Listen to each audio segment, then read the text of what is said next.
ઉતારે પણ હવે તો બુદ્ધ એક કલ્યાણ રજૂ કરે છે લોકનિકેતન મહાવિદ્યાલય, ત્યારબાદ આશ્રમ શાળા સેબલપાણી આદિવાસી નૃત્ય લઈને તૈયાર રહે। तेरे जहां में नफरत क्यों है, जंग है क्यों, तेरा दिल तो इतना बड़ा है, इंसान का दिल तंग है क्यों।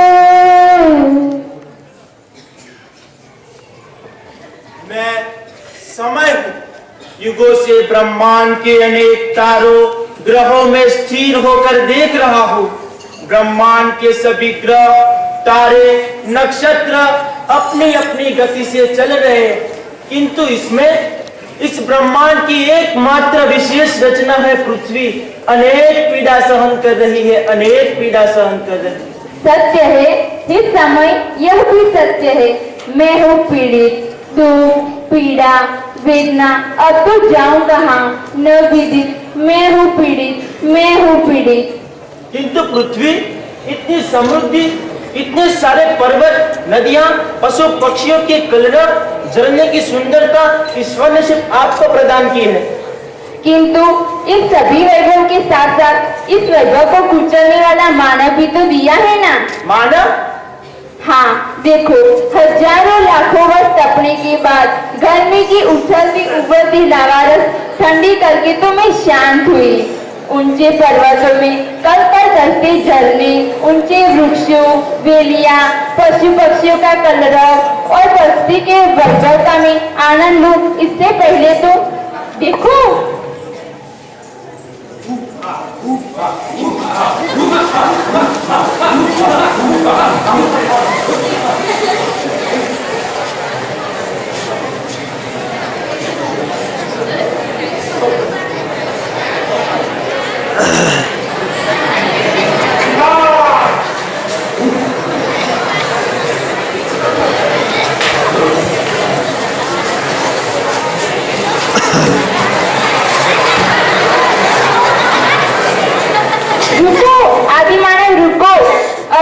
ईश्वर के दिए गए नाखून और दांतों का उपयोग हिंसा के लिए क्यों कर रहे हो?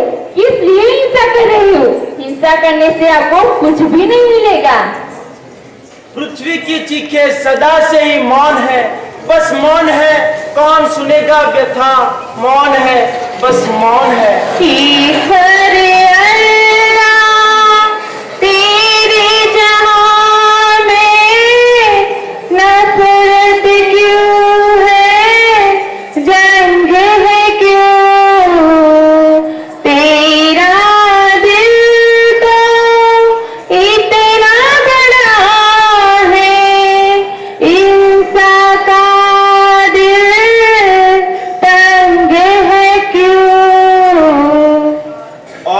मानवों की यह हिंसा महायुद्धों की भयानक हिंसा तक पहुंच गई।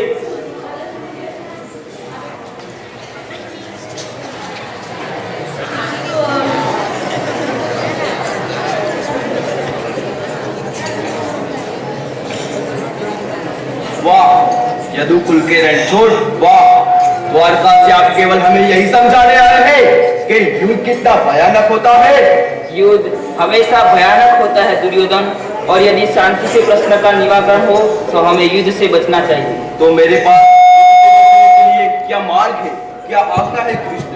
केवल 5 गांव। 5 गांव?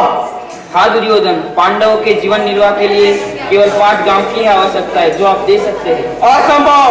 क्या पांडव दुर्योधन को दानेश्वरी समझते हैं कि अपने राज्य के गांव दान कर दे?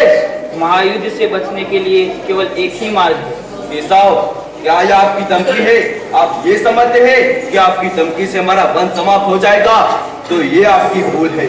आप कान खोल के सुन लो और कह देना पांडवों को भी भूमि तो भूज बल से प्राप्त होती है, भीख में नहीं मिलती। और दुर्योधन? हाँ, अगर उनकी भुजाओं में बल है तो आ जाए कुरुक्षेत्र के मैदान में बाकी 100 की 9 की जितनी भी जमीन नहीं मिलेगी। दुर्योधन, बस केशव बस, आप एक दूत हैं और राज्य की दूत के योग्य आप बोल चुके हैं। अब आप जा सकते हैं। और हाँ, कह देना कुंती पुत्र पांडवों को युद्ध की तैयारी करें। और कुरुक्षेत्र के मैदान में महायुद्ध शुरू हुआ। 18 अक्षौहिणी सेनाओं का तहस नहस हो गया। मेरे वक्षस्थल पर मानव रथ का कीचड़ जमा हो गया। महाकाल ने मुझे रथ से लाल कर दिया, मुझसे लोही से लेप लिया।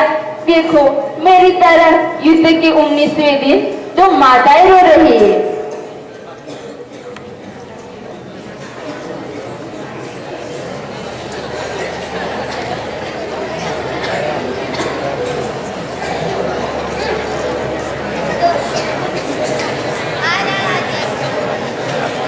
संजय, मुझे कहो कि इस 19वें दिन कौन मृत्यु को प्राप्त हुआ? महाराज, आज का यह भयानक दिन शायद मैंने नहीं देखा होता तो अच्छा होता। ऐसा मत पूछो कि कौन कौन मृत्यु को प्राप्त हुआ है, बल्कि महाराज ऐसा पूछो कि कौन कौन जीवित है। बस संजय, बस युद्ध भूमि का और क्या समाचार है? महाराज, इस 19वें दिन माता कुंती और माता गांधारी अपने अपने स्वजनों की गीदड़ों द्वारा खाई जाती हुई लाशों को ढूंढ रही है। महाराज, लाशों को ढूंढ रही है।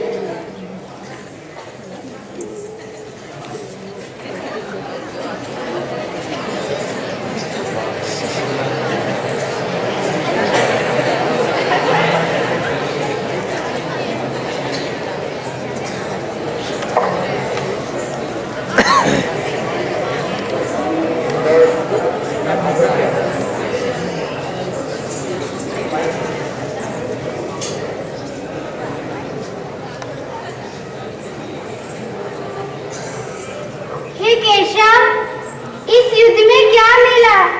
हमने क्या पाया?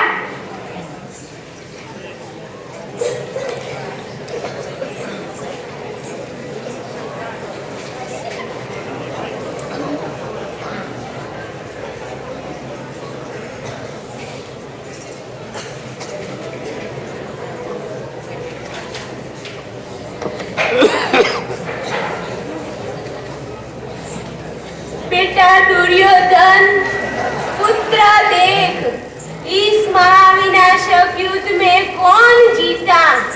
यह जीत करते गीत केवल एक ही उत्तर दे रहे हैं कि केवल जीता तो मृत्यु का देवता।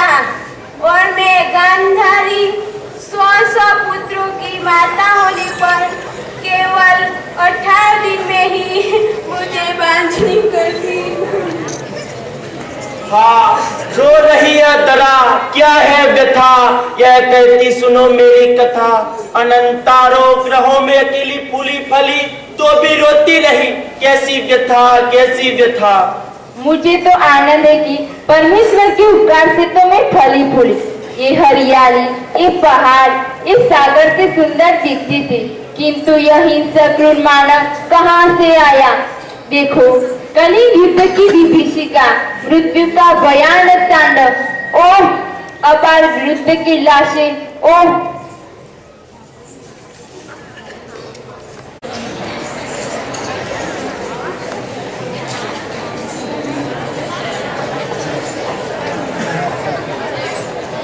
मंत्रीवर्य, कलिंग के क्या समाचार है? क्षमा करें महाराज, कलिंग हमारा आधिपत्य स्वीकारने को तैयार नहीं है। क्या? क्षमा करें महाराज, किंतु हमारे सारे कलिंग को समझाने का सभी प्रयत्न कर चुके हैं। उसकी ये मजाक, कलिंग को सम्राट अशोक की शक्ति का पता नहीं, वह जानता नहीं हमारी ताकत। महाराज, कलिंग की प्रजा की खुमारी काफी है। कैसे भी हो प्रजा की खुमारी, मेरे पांव तले रोक के रख दूंगा। हे मंत्रीवर्य, कलिंग को कुचलने के लिए तैयार हो जाओ और युद्ध की तैयारी करो। रुको अशोक, रुको। क्या नहीं है आपके पास? जल नहीं कि स्तन नहीं? क्यों दुर्बलों को पीड़ा दे रहे हो? क्या नहीं है आपके पास? हाँ, स्नेह का सागर नहीं। सत्य है पृथ्वी, सम्राट अशोक के पास सैन्य थे, धरती की श्रेष्ठतम वस्तुएं थी, स्वादिष्ट अन्न के भंडार थे, पर इन हजारों लाखों में उन्हें स्नेह का एक बूंद भी नहीं मिला। और हजारों लाखों मानव का क्रूर संहार किया, कलिंग की धरती को रक्त रंजित कर दी। इस मानव को देखता हूँ तो अधिक से अधिक जमीन, खा सके उससे अधिक अन्न, पी सके उससे ज्यादा पानी, पूरी जिंदगी पहन सके उससे अधिक वस्त्र, आवश्यकता की हाय हाय में महायुद्धों की शुरुआत